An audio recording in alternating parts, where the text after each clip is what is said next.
नमस्कार बच्चों, मैं doctor Madhu Jain, SPC government college Ajmer, associate professor in economics. बच्चों, हमने अपने पहले वीडियो में profit, it's meaning, definition and features के बारे में डिस्कस किया था। उसी प्रक्रिया को आगे बढ़ाते हुए हम अब डिफरेंट जो थ्योरीज ऑफ प्रॉफिट है उन पर चर्चा करेंगे। आज हम जो है अपनी चर्चा जोखिम लाभ का जोखिम सिद्धांत उससे शुरू करेंगे, यानी कि जो the risk theory of profit पर हम अपनी चर्चा को आगे बढ़ाएंगे। इस सिद्धांत का प्रतिपादन अमेरिकी अर्थशास्त्री प्रोफेसर हॉले ने किया था। इसे बाद में मार्शल ने इस सिद्धांत को अपना समर्थन प्रदान किया। इस सिद्धांत का आशय और व्याख्या, मीनिंग एंड एक्सप्लेनेशन।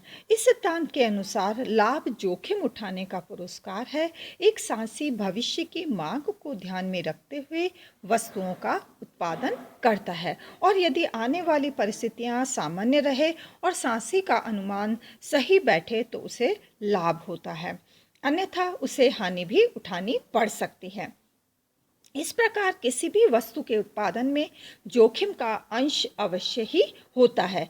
जब तक किसी उत्पादक या साहसी को जोखिम झेलने का पुरस्कार नहीं दिया जाएगा, तब तक वह किसी भी प्रकार का उत्पादन करने को तैयार नहीं होगा।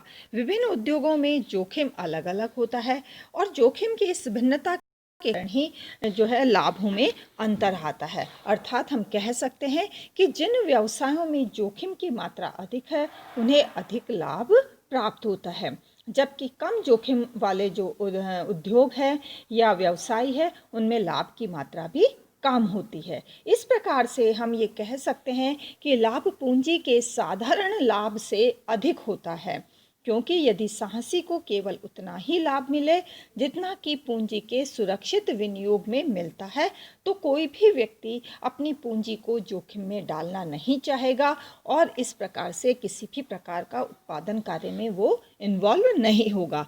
तो इस प्रकार से हम कह सकते हैं कि लाभ जो है वो जोखिम को उठाने का जो पुरस्कार है, प्रतिफल है, रिवार्ड है। नेक्स्ट है इस सिद्धांत की आलोचनाएं या क्रिटिसिज्म।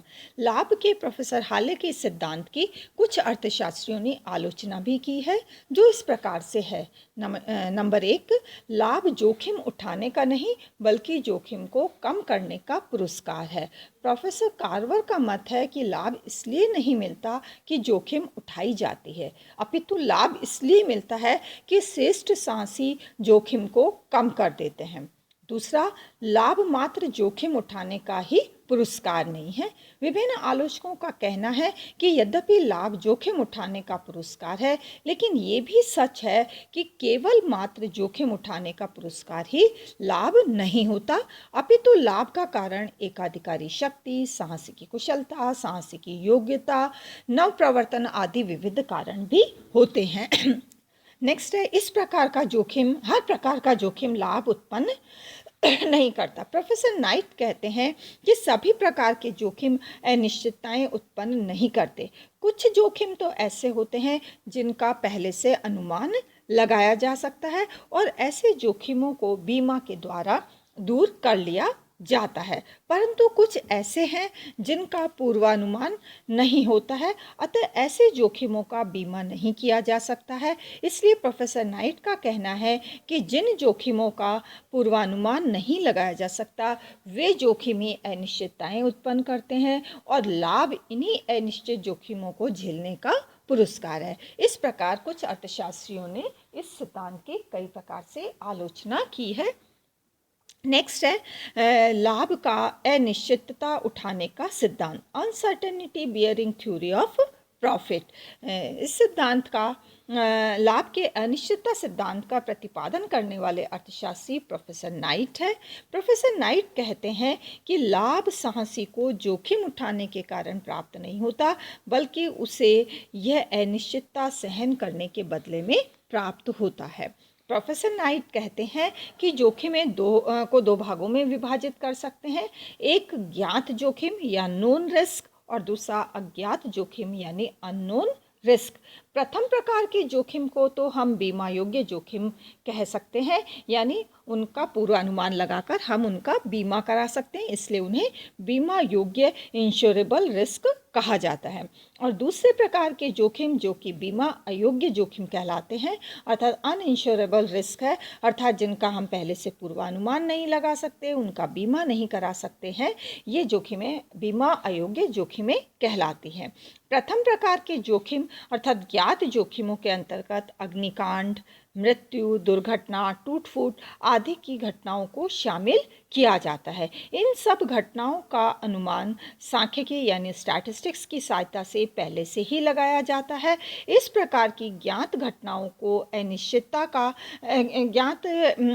की अनिश्चितता का बीमा जो है वो साहसियों, उद्यमियों, एंटरप्रेन्योर्स के द्वारा कर लिया जाता है और बीमा कंपनियां अनिश्चितता का जोखिम स्वयं अपने ऊपर ले लेती है। इस तरह से साहसी इस प्रकार के अनिश्चित जोखिम झेलने का कोई पुरस्कार उसको प्राप्त नहीं होता, क्योंकि जोखिम झेलने का पूरा भार बीमा कंपनियों पर डाल दिया जाता है। लेकिन दूसरे प्रकार की जोखिमें जो कि अज्ञात जोखिमें होती है, अबीमा योग्य जोखिमें होती है, जिनका हम पहले से कुछ भी अनुमान नहीं लगा सकते, अर्थात ऐसे जोखिमों के बारे में सही जानकारी प्राप्त नहीं की जा सकती है, अतः इनका बीमा भी नहीं किया जा सकता। इस प्रकार के जोखिमों को स्वयं साहसी ही झेलता है। प्रोफेसर नाइट ने इस प्रकार की जोखिमों को अनसर्टेनिटी या अनिश्चितताओं का नाम दिया है। उनका कहना है कि जोखिमें ऐसे खतरों को कहते हैं जिनके संबंध में पूर्वानुमान लगाया जा सकता है और जिनका बीमा भी किया जा सकता है, जबकि अनिश्चितताओं में उतार चढ़ाव होते हैं। जैसे उत्पादक किसी वस्तु का उत्पादन इस आशा से करता है कि वह उस वस्तु को ऊंचे कीमतों पर बेच सकेगा, परंतु यदि किसी कारण उसकी वस्तु आशातीत कीमत से कम पर बिकती है तो उसे हानि होती है। यह एक अनिश्चितता जोखिम का उदाहरण है। इसी प्रकार से जो है साहसी को ऐसी अनिश्चितताएं झेलने का जो पुरस्कार है उसके परिणाम स्वरूप ही उसे लाभ प्राप्त होता है। व्यवसाय में जितनी अधिक अनिश्चितताएं होगी, साहसी को भी उतना ही अधिक लाभ प्राप्त होने की संभावना रहती है। अतः नाइट के अनुसार साहसी को जोखिम झेलने के लिए नहीं बल्कि अनिश्चितताओं को उठाने के लिए ही लाभ यानी प्रॉफिट मिलता है। नेक्स्ट है आलोचनाएं। प्रोफेसर नाइट के इस अनिश्चितता सिद्धांत की भी कुछ आलोचनाएं की जाती है। नंबर 1, केवल अनिश्चितता उठाने का पुरस्कार नहीं। आलोचकों का कहना है कि साहसियों को जो पुरस्कार प्राप्त होता है लाभ के रूप में, वह केवल अनिश्चितता के कारण नहीं मिलता। साहसी अनिश्चितता झेलने के अतिरिक्त बहुत सारे अन्य महत्वपूर्ण काम भी करता है, जैसे योजना बनाना, निर्णय लेना, व्यवस्था है, विभिन्न उत्पादन के साधनों का संगठन है, नव प्रवर्तन का कार्य है, आदि आदि।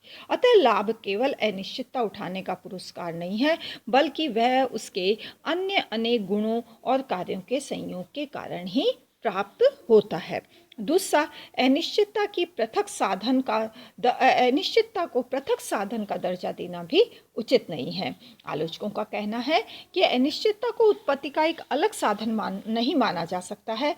यद्यपि प्रत्येक व्यवसाय में अनिश्चितता का कुछ न कुछ मात्रा या कुछ न कुछ हिस्सा अवश्य रहता है, जो कि साहसी के द्वारा सहन भी किया जाता है, क्योंकि अनिश्चितता उत्पत्ति का पृथक साधन नहीं है, अलग से कोई फैक्टर नहीं